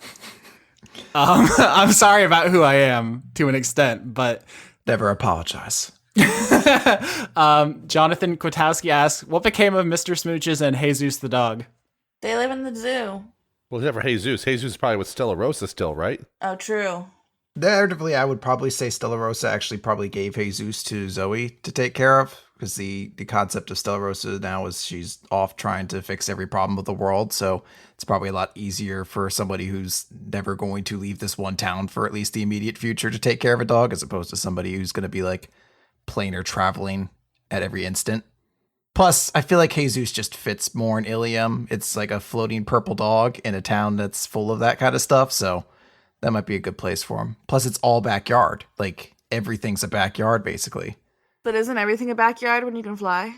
True. Holy shit. I feel like I just took fucking, like, a drug for the first time. My mind just opened to a whole new level. For the first time. I mean, a new drug for the first time. Okay, yeah, there we go. Mechanical question. Ephelon asks, how much time do you actually spend recording, and how much time of prep did each member of the cast do outside the recording session itself? So We block off an hour and a half to do this show. We usually go to 2 because we're bad at pacing. We do our best, but like, let's just be honest about our shortcomings and our strengths and weaknesses. We usually go over our hour and a half time. Prep time, you guys?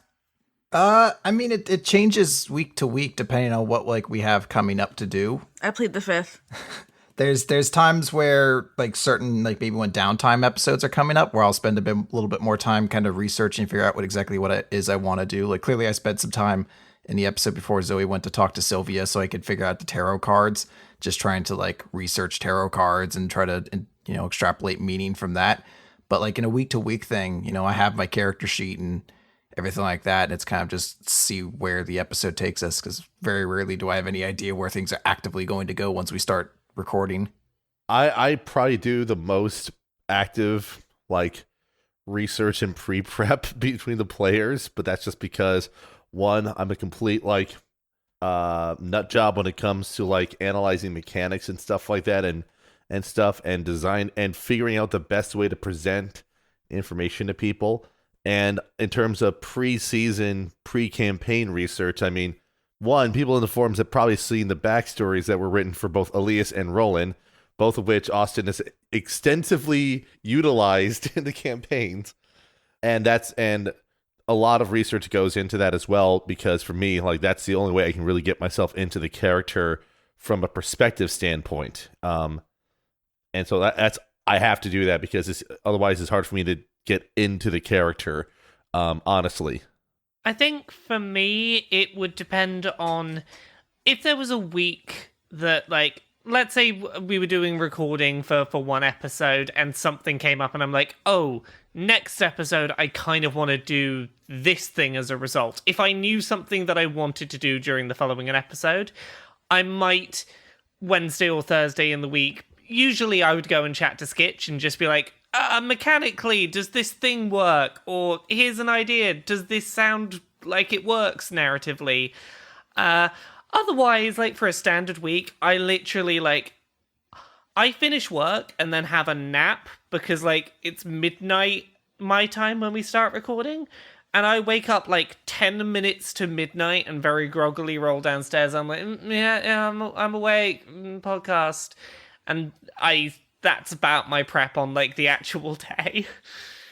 Cyretha asks, Skitch, did Austin give you a heads up about incorporating Martis into the story? It was the other way around. Hell yes. Martis was not my character. I had no plans for that. I didn't write any of that. Skitch just approached me one day and said, hey, I have an idea. And then several weeks later, I found an opportunity to use the idea. Yeah, basically the idea, once Lucas was established as being a Rosemary, I realized, wait a minute, there's a tenuous connection with one of the NPCs in season 2. I could create a little bit of a connection to there, and then I just had this idea of, what if Elias was friends with the Rosemary family for a long time, had a son, and the son became friends with the family as well. That was the basic setup. I did not plan on Martis being someone who was the first prisoner in the mirrors. That was Austin's doing, but that was just like with I view it as the same thing as when I threw out the letters into the Feywild as Elias, right? Mm-hmm. That was me offering a window, and then you just grabbed it at an opportune time to introduce Sildiel, which is interesting how well she's gone over as an NPC over the 2 seasons she's now been involved in. But honestly, it was kind of fun to have that character because it had the extra connection there, and also it presented an interesting perspective on the whole relationship of Light, Grace, and everyone else. So, but that was totally my fault, and this is part of me just over-researching things, so... And that's also why Martis exists outside of the tarot stuff, which is fine. My intention for that was for tarot to represent some things, not just the characters individually, not just to be a reference to things I like, but because tarot is the story of life, and I knew that the end of the series hinged on a mass death. It was part of that foreshadowing, and also death as a card itself being both change and death more generally, obviously being a huge hint as to the nature of everything. I mean, there's a lot of that. Like, if you look at every location is named after a bone. Every major faction is something associated with the afterlife: skeletons, ghosts, zombies, devils, angels. All of that is classic literary memento mori. Like, Right. Martis exists outside of that, but I feel like we made it work, and we didn't go too deep. Like, Sildiel shows up, but we don't spend a lot of time sitting around and being like, remember. Like, it was just like, if you got it, it's fine. If not, help showed up. Right. This is a complicated ass season, huh? I think it was pretty straightforward. It's a town. There's a barrier around it. Stuff happens. The end. You know. Clap your hands. Go home. Also, one of the things I liked is when things that we just set up naturally just kind of dovetail. Like, there's a staggering amount of that. One thing that struck me while I was editing the finale was the last speech Veltari gives at the party about, like, I was just thinking about how I could have ended up where Dora was. And I mean, that sentiment is called "But for the grace of God go I," which, I mean, literally means if God didn't exist, things would be worse, which is how the fucking season ends. Yeah, I wish I could say that was intentional. So yeah, it's all of that. Like, you just set up enough pins and, like, y'all are going to blunder into them. It's fine. But yeah, there's a lot of stuff like that. I had a similar thing even in Roland's backstory, because after that I read up about the whole baby orc problem, in quotes, regarding a test for paladins, and I look at my backstory. I'm like, I wrote this into my backstory without even realizing it was a concept. So it was it's interesting when that kind of happens, when you're in the zone when it comes to the storytelling. So, oh, and like Dora just happening to be an immortal when everyone in the, you know, all the major NPCs were immortal, and it was like a big theme where I'd have like Carrie talk about like, oh, I can't be in a normal relationship because I'm immortal, and Dante would be like, I can't even enjoy killing people anymore because I'm immortal, so I've done it so much. And it's like everybody did that. Like, Zariel was like, oh, I used to really care about people, but then I lived so long I lost my empathy. And there's like, Dora just fits perfectly into that. There's no humanly possible way that Lauren could have known. That was just like, I just picked a Fey spirit thing that I thought looked cool in the book, and it all just worked out. Yeah, I was just like, big eyeball. Twitter name, but that's about it, asks, were there any battles that were supposed to occur but ended up being skipped? Oh, yes. Nope. Can't think of one. Supposed is an interesting word there. Nothing is supposed to happen, but structurally, you guys skipped basically all of the fights for the first half that I had kind of put out there. The Rocks, you didn't really fight. Wolf, you didn't really fight. Although Veltari sort of had a fight with him. And all the fights you did have were kind of unplanned. The Wind Elemental, Claire. Actually, the Claire fight, both the one in the Hawthorne house and later when Zoe was a dragon and she hit her with a fireball, it is a miracle that Zoe and Claire didn't kill each other. Yeah, I was so on board with no shows. Like, yeah, they're probably gonna have a battle to the death here.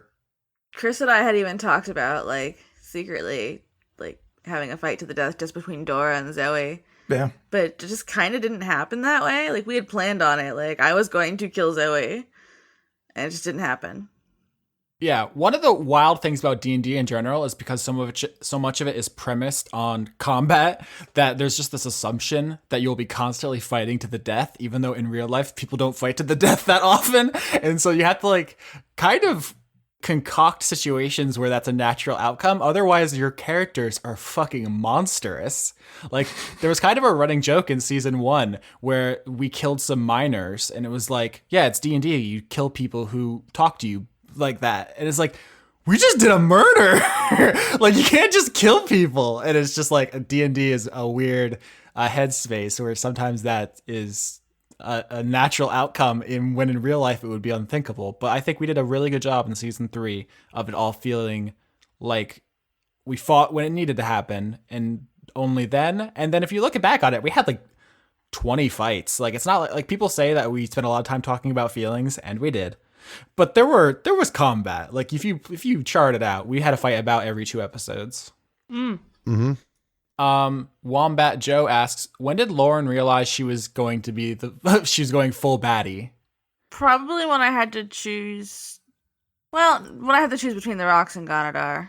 Yeah, that was like the break. That was like the hard breaking point, basically. Yeah, because I had a suspicion when it was like, bury up or bury down, and I was clearly going to choose the different. As soon as I can't remember who said it first, but somebody was like, "Can't let Ganadar win." And I was like, "Well, I think Zoe said it because I know Zoe was the one who outright stated, like, it was right after the information was given to the party. She was the one who was like, I don't know about you guys, but I've already picked my side and stayed very openly, and I'll stop anybody who tries to take down the barrier.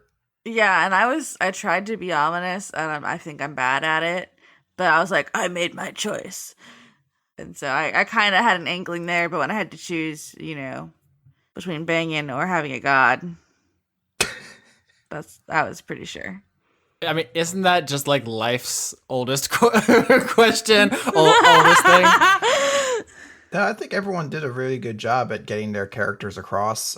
There's some things that maybe some people might wonder about, but I think part of that is also just, down to the lengths at which you're able to read into things. I mean, there were quite a few times, as you said, where things have been stated otherwise or in different fashions. I don't know if it actually made it to the episode, but someone once comparing Dora's relationship with Ghani to an abusive relationship, or just the fact that we referenced characters who have immortality in these things, how Carrie doesn't connect with people in real relationship because she lives forever, and that was what Dora's relationship with the rocks ultimately kind of, reached a point where, she said, like, this is why I can't love anybody or anything like that. Like, all that really kind of painted a clear line towards why this all made sense for Dora as a character. I was so worried everyone was going to think that was stupid and cheesy. Well, I mean, it was one of those things that I think a lot of people, especially when they sort of reflect on the final episode, it took them until the final episode to get it.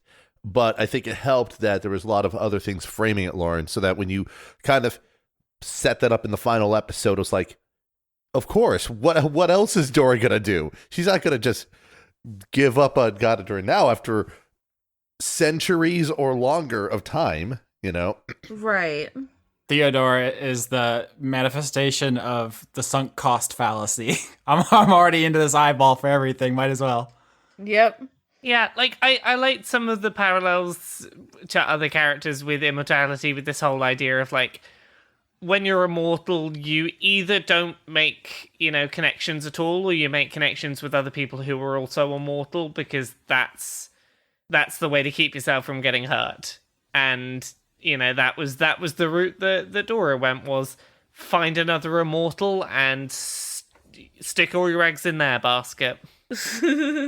And I mean, the immortality isn't all it's cracked up to be, is kind of a well-worn trope, and I didn't want it to just stand alone because it has no applicability yet, at least technologically, right? Like, no one's in life needs to be taught that lesson. So what it really represented to me was the importance of empathy and how people who lived long lost that. And that was really the tragedy. It was like, right. Why is Warden Light so fucked up in some way, right? Like, he's low-key fucked up, but he's fucked up, and it's just because, like, he has lost some of his empathy over the long time, and he had to discard some of it to protect his daughter. And like Danto just wanted to be just wanted to have his own place where he could be left alone with Bumbershoot. And I think empathy is what it comes back to, all of it.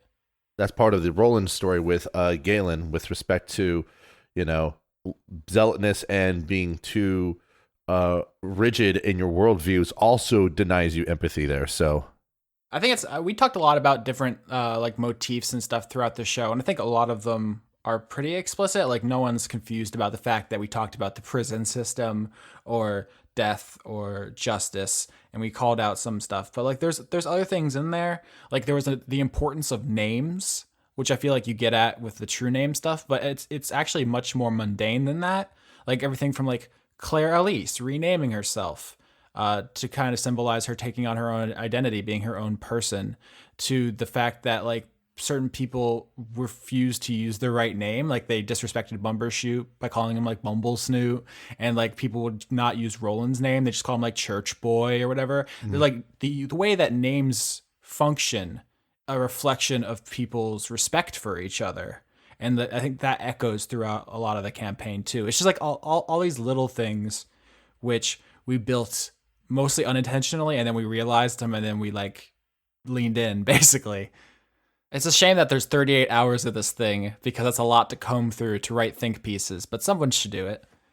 I imagine they will. It's a very, very interested audience that seems to like delving into that. So, there's a couple questions in the forums from people who didn't have Twitter accounts. Yeah, hit me. One's from John Paul. He basically says, I was curious about whether Gani knew or at least suspected that the coming of death would kill the gods and whether he thought he could escape, or if it was just an effort to just troll people. Like, I don't care if I die as long as I fuck over all the other gods in the process. Ganondorf had no idea what would happen. Right, the gods communicated with each other saying, we know what's going on, we got to stop this. And Ganondorf was like, over, at his place, not giving a shit, then realizing, hey, they're trying to do something over there. I think I'm gonna mess it up. That was my sense of it.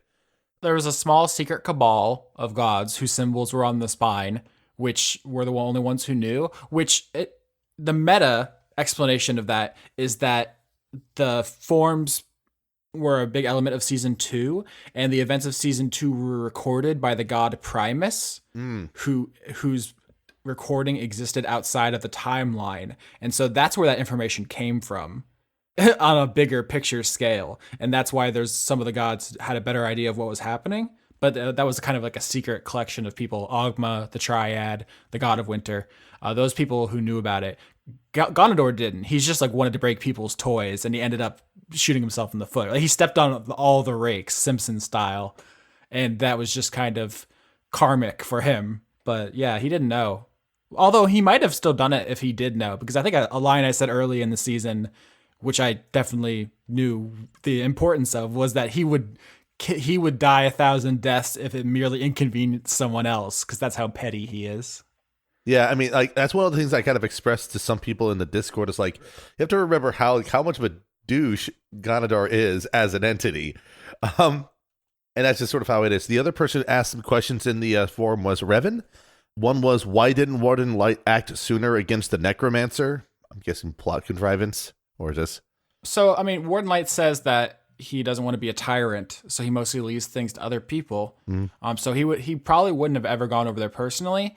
The reason that it was waited until then is because it was the opportunity of the skeleton party.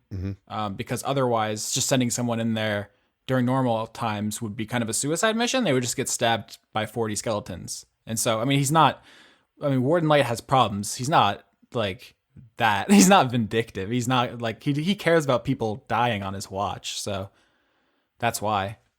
I have a question while Skitch is looking. So I don't think there was ever an answer to this in the show.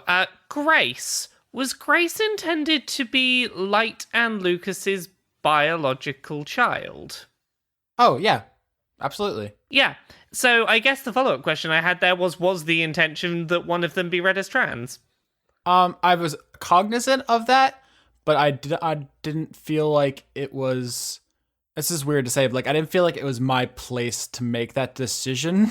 That's fair. I totally get you on that. It was just a thing that had definitely come across in my mind, being like, just the fact that, like, it's like, okay, it's entirely possible that they had adopted, but the thing was that, like, okay, this child has physical traits of both species going on, which suggested biological child, and I just found that interesting. Part of who I am is that I'm intensely uninterested in other people's genitals as a general rule. So... I'm not saying that, like, I necessarily want an answer to that, but the fact that, like, your answer is yes, that Grace is their biological child, that is enough of an answer for me to be like, okay, that's just a thing I didn't know. Yeah, I'm fully supportive of that reading. I think you could also just say magic, because magic is D&D thing, but... Like, that was the other reading. I was like, is this, like, gender, or is this magic angels? I don't know how angels reproduce. In the Bible, they done got the dick because they do a whole bunch of dicking and then they get in trouble.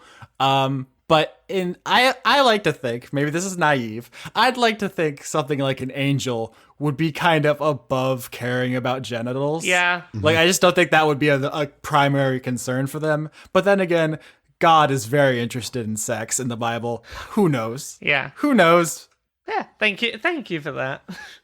So yeah, I mean, if you guys have questions, I feel like we're basically nearing the end of this recording, so this is the last time. After this, no one in the universe will ever be allowed to talk about this adventure again. I mean, one curiosity I had was in looking up some information about half-elves and otherwise, I realized, wait a minute, Roland's going to be able to live like for another 140 years roughly after the session's done.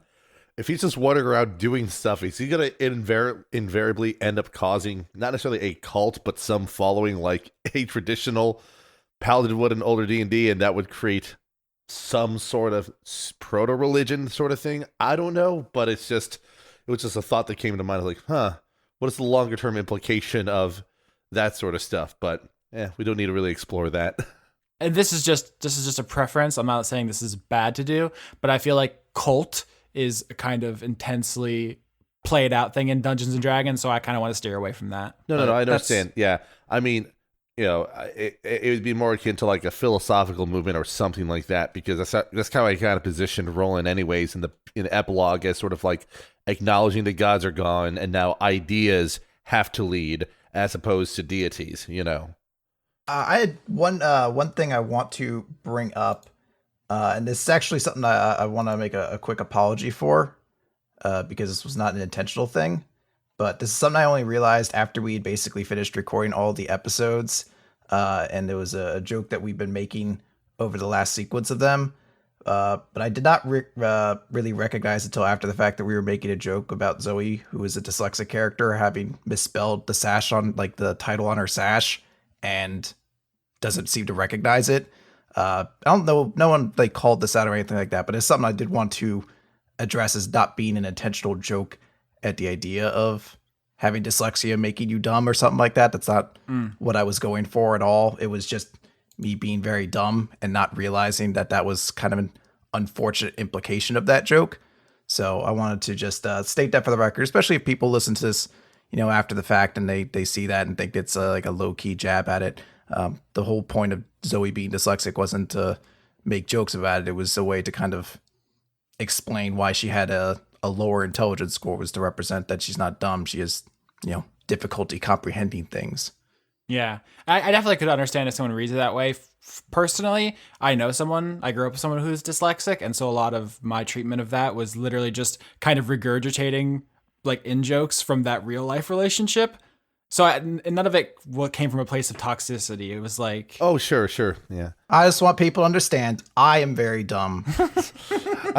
So that's why things happen. Granted, it was not something that really drove up in a lot of places. I mean, my family has a history of dyslexia, and I think I have a little bit of that myself, actually. But it was something where it was such a minor point for most of it that it was a fine thing. And honestly, it's just, I don't know. There's something about just the way Zoe's character was set up where stuff like that happened. It was just sort of like, whatever, right? Just sort of a way to sort of play a little tongue-in-cheek element of Zoe's characterization, which really, I think, kept her very grounded as a character within the context of the party. I mean, Zoe was mostly a way for me to get across all of my favorite anime and video game references in a character, basically. So, I mean, she had more to it, but that's what she eventually became.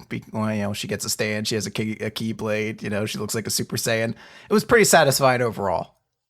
She became Phil Collins at the end. It was really a great time. Yeah. Anybody else? Any thoughts? I had a lot of fun this season. I don't know if you're looking for final thoughts or if you're just looking for questions. It was a lot, and I'm ready for less. But I really enjoyed it.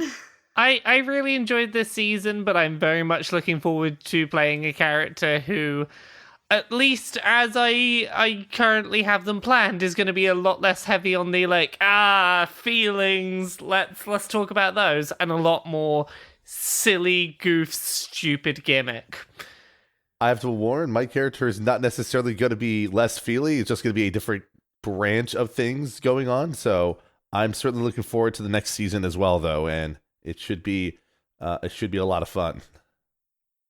I'm going to be a cat. That's true. I'm not going to mention my gimmick until we get there, but the voice I have for season 4 is... Oh, I'm so excited. I am so excited to have a character voice that is drastically different to my own voice. I gotta drop some heat on you, Austin, actually. That brings it up. I remember when we brought up the wild magic table, I was like, oh, you should throw on there your character's voice change so that way I could throw in spit voices. And that was not on there at all. Instead, you made me have to think and be a creative writer and role player. So I just want you to know I found a way to make that an element of my new character. So fuck you. I'm going to throw all of my awful impersonations into the next one. Did you see the wild magic table? I published it on my Patreon. One of the questions we got was what would have been the effect of a crit on it? Because I have looked at it and seen that the last one was Super Saiyan, which has me pretty bummed that never happened. Part of me was hoping that you would do the thing in the final that you always joked about, which was just blow all of your spell slots as quickly as possible and hopefully just mathematically stumble into it, and then you get to beat down Dora in Super Saiyan mode. See, yeah, I had so many, in my mind, I was like, one day it's going to happen. And we kept getting into fights where I thought this would be the chance where it would happen. But then there was always somebody more competent around to make sure that it wasn't necessary. And I was like, I should probably hold on for that for next time then. Because I was also like, there could just be one on here that's like your character fucking like their lifespan shortens by 80% or something. Like your arms explode. Like I had no idea what could be possible on there. And I was like, what if I cause what? It's like an explosion happens above you. And it's like, also you teleported yourself into a 4-foot room.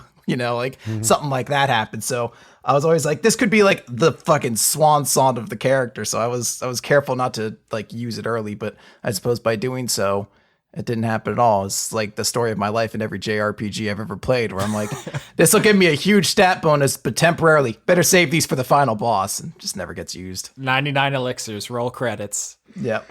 That was Alejandro Colon asked how exactly would a Super Saiyan power up work mechanically. I probably would have just given you like advantage on everything during the fight as you got like, super powerful, but it's more about the flavor of you being surrounded by the aura and yelling and your hair standing up.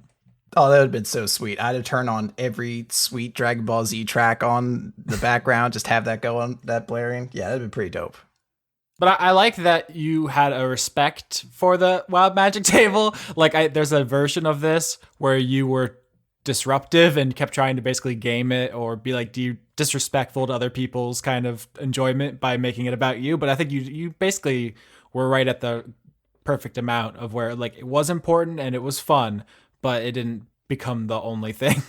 I mean, early on, I definitely was like, I feel like every episode should have at least one wild magic roll. But there's a pretty long stretch towards the end where I was like, yeah, things are pretty serious. I probably shouldn't start screwing with stuff too much.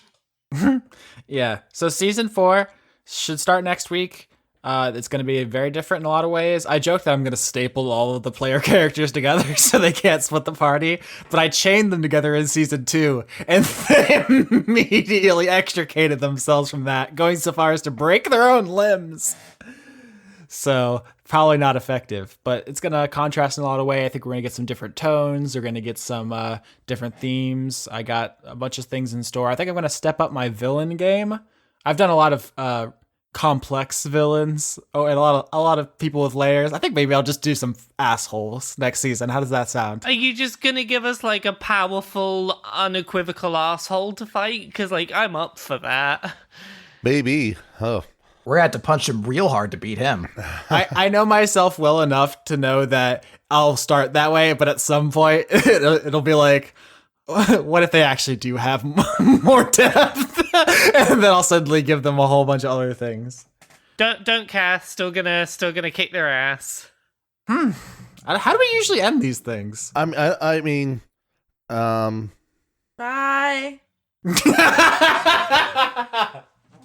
Nice. All right. So thanks for listening, everybody. It was quite a long, complex, difficult, weird season, but I think it turned out well. I think we all got better at doing this and enjoyed ourselves a lot. So thank you for listening, and we'll see you next week for more but better, hopefully. More but less stressful. No, I mean, you say that now, Yeah. but It always don't- starts less stressful and ramps up that way. don't make promises you can't keep to yourself there. Oh, yeah, true. Get ready for stupid gimmicks and unpredictable voices. Yeah. Cat mischief. I'm ready to whip this voice out.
Hello, Lauren. Hi. All right, so do you want to thank people? It's the finale, so I brought you on here so you can help me butcher these names. I feel like I'll be better at pronouncing them than you. Shots fired. Okay. And then I'll fuck them all up. Do you want to start? I mean, first I want to shout out Leon Thomas, Renegade Cut on YouTube. Everyone should be following him on his Patreon and everything. He provided me with a good joke this episode, but he's never coming back. He wants everyone to be very clear about this. Please respect his wishes to never ever have to be on the show again. Did y'all see his big fluffy beanie? Yes. It's okay. Cool. Credits off to a great start. Let's talk about Leon's social media. He's very bald. He has a great hat, though. He does. It's very good. Also, music, of course, Overclocked Remix. Shout out to all of that. We got Vampire Spanker, an arrangement of Vampire Killer from Castlevania. We have Acoustic Jam at the Lucifer Alpha, an arrangement of Biohazard from Snatcher. We have Mystic Chemicals, an arrangement of Mystic Cave Zone and Chemical Plant Zone from Sonic the Hedgehog 2. We have Simply Begrooved, an arrangement of Simple and Clean from Kingdom Hearts, and Destiny Forgotten, an arrangement of Simple and Clean from Kingdom Hearts. Did I do that in record time? Yes, I did. I'm proud of you. You knew them all. I'm not sure. I might throw in the jazz track from the Skeleton Party in the finale, and if I'm going to use these credits next week also, thank you for In the Beginning There Was Jazz, an arrangement of Beginning from Castlevania. We've got a lot of play on Castlevania. I feel like people didn't quite get the vampire thing I was going for, but that's fine. I mean, I got it. And that's what really counts. Yeah, this is this entire show is an elaborate ploy for me to entertain you personally. Good job. It kind of worked. Okay, so executive producers for December 2017, the final month of this hell year. Lauren, why don't you start trying to pronounce these names? I'm excited. Okay. Joseph Tombrello. Hi. Kirsten Hasslinger. Nope, Kirstine. Kirstine. Oh, I should know that. I know that. We know her. I know her. No, she helped me pay my rent. Thank you. Yeah, Kirstine is very good. Yeah, and Jade, who also helped me pay my rent. Thank you, guys. Extraordinarily horny. That too. Everyone's gonna get a personalized one this month. All right, next one. Brent. I got that one. The good dogs. Yes, they are good dogs, Brent. Mm-hmm. The Cult of Gorfanax. Not good dogs. Gorfanax is not good dogs, no. Oh, this one's really good. Dr. Goatman. I think I said Goatman, but Goatman's probably good too. We're gonna be here for 2 weeks at this rate. Okay, Irving T. Royale. Andrew Grothin? Who knows? I don't know. Paul Mullen. Levi the Young. Great artist. Yes, big fan. Kevin Dobbins. Anthony Savor. I say Sauvier, but... Oh my god. You would. Oh god. This is confrontational. I thought this would be fun. No, it is fun. I'm just ribbing on you. Mm-hmm. Jason. Voorhees. No. Too scary. Too spooky. Ken Firstel? Oh god. No, Nonante sees P? I don't know. This is new for this month. Thank you for your patronage. Yeah, thank you. I'm excited to every time I get a new name. I'm gonna get a message about this one. Scott Cummings. You know. Andrew McKitty. You don't know. Jew Man Jack. Mm-hmm. Oh, Gwillem Evans. I think that's a Dark Souls character. I don't know.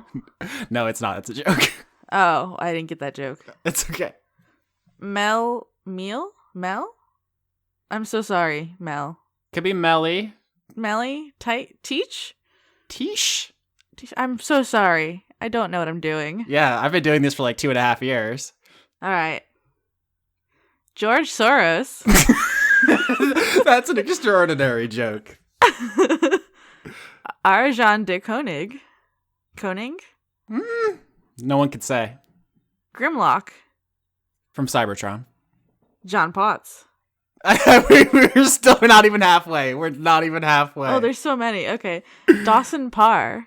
Noah Sudret. Xephosaurus. A big favorite of mine. I really like this name a lot. Elderly Goose. Yeah. Salad Child. Seraph Stone. Thorsten Gross. Devin Smith. I'm just going to keep going. Yeah, I realized at that rate we were never going to finish, so I'm being quiet now. Okay. Caster UK. Aki Savolainen. I'm sorry. I think that's close. I say Savalainen. Okay. The Paladin's Wife. Florian H. Charm Wilkie? I say Wilkie, but Wilkie? Yeah, that's that E on the end. yeah. Junk 2.0. Enthusiasm. The Hadsells. Dominic Bowden. Melissa Nielsen. Dawn. Hi, Dawn. Eugene T. Hi, Eugene. Connor Reynolds. Pruitt Holcomb. Hi. Do you think the people who you don't say hi to personally now feel left out? I hope not, because sometimes their like usernames are different from their real names, and so I don't know who they are. They could be somebody I know, but I don't know. Mm-hmm. That's always the fear. Artemis BJJ, Brazilian Jiu-Jitsu in Bristol. Yeah, they kick people over there. Good. Got him. Francois V. Or the fifth. Oh, that too. I think I say V, but you never know. Tashanus? You said that with such a serious trepidation. I think shyness. Shyness. Dennis Pancake Detlefson. Ripdor Stormwolf. Miko from Finland. Know where he's from. We doxed him. Dennis Bengtsson. Josh Moger? I think I say Mosier. Mosier? You could be right, though. Indigo Vandane? Or Van Dane. Vandane sounds fun, though. It does sound fun. Allison Ansell. Sydney Marsing. Just the Jester. Save Arden. Oh, the last one. Hi, Save Arden. I know you, but I don't know how to say your last name. Akrosimova? I mean, what's the worst that could happen if you messed it up? You just lose their respect forever. No, I'm sorry. Brady Warner. Kitty Foe. James Neely. Marissa Donaldson. Melanie Joe. Alana Seawolf. Toby Gleason Stack. Ruby Opfer. Matthew Weber. Also, there's like too many people I recognize now, so I'm just everyone hi. Now it's just like I'm just scrolling through Twitter now. Yeah. Oh, where did I stop off at? Matthew Weber? Sarah Hanley. Melissa Booker. Cameron Abbas. Dylan. Jiri Seon? I say Gary Seon, but Gary is a real name, too. yeah. Anna Stolfarer. Sean, the host of Funk Dunk Plays. Harrison Andrew. Kevin Sidlow? I say Sidelow. Sidelow. Christoph Charlow? It's Christopher. I don't know why they are cut off there on the version you hi, have. Christopher. You're not just Christoph. You could be, though. It's a pretty baller name. Yeah, Christoph Waltz. Oh, I like him. Yeah, he's good. Jorrit. Viger Arnstein. Cody Jackson. Auguste Roux. August. I don't know, is it Augusta? Could be August, could be Auguste. Could be Augustus Gloop. I'm thinking about chocolate now. Yeah, very hungry. I'm so hungry. Exteloris. Luke Powers. Hedron Master. Is that a Magic the Gathering reference? Because Hedrons are like the big three-dimensional diamond things on Zendikar. I would not know. I was really counting on you to come through. You know who doesn't know? It's me. Michael Hall. Athos. Ingemar Grimaon? So, you did it. Oh my god, I did it. I'm sorry I ruined everybody's names. I'm so sorry. No, it's exciting. It only took 10 minutes, so that's fun. Yeah.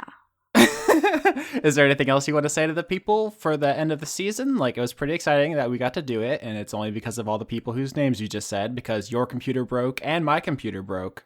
Also, like, people have, like, sent me money on PayPal to help me, like, pay my rent. And that's, like, really fucking cool. And, like, you guys don't have to do that, and I really appreciate it. So, like, I don't know how to get in contact with you guys, because PayPal doesn't, like, give me your info.